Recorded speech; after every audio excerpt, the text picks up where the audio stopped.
আসসালামু আলাইকুম। সবাই আশা করি ভালো আছে। মনে করেন আজকে কিছু কথা নিয়ে আসছিলাম শুধু দালালের উদ্দেশ্যে। দালাল বড় বড় দাড়ি রেখা আল্লাহর পাঁচ ওয়াক্ত নামাজ পড়া মানুষের সাথে কেন করস? কত স্বপ্ন নিয়ে আমার মতন সাধারণ মানুষ দালালের কাছে যায়, প্রবাসে আইসা কিছু করবো, স্বপ্ন পূরণ করবো, মা বাবারে ভালো রাখবো, সবাইরে ভালো রাখবো। সেই স্বপ্নগুলো তোরা তিলে তিলে শেষ করে দিস।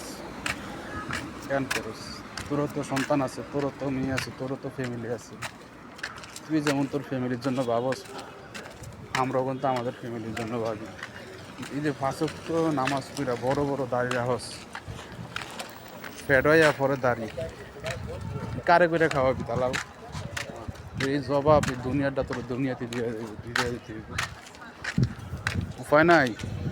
তুই মনে করিস না যে আমাকে মতন সাধারণ মানুষের ঠকাইয়া তুই ভালো থাকতে পারবি?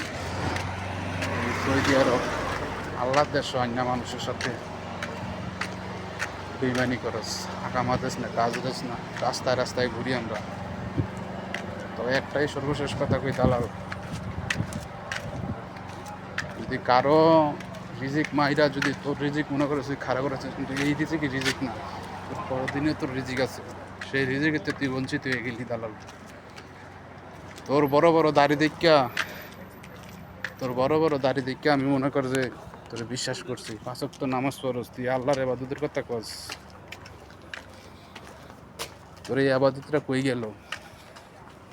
আজকে একটা বছর হয়েছে সৌদি আরব আইছি, তখন পর্যন্ত দেশে একটা টাকা পাঠাতে পারি নাই।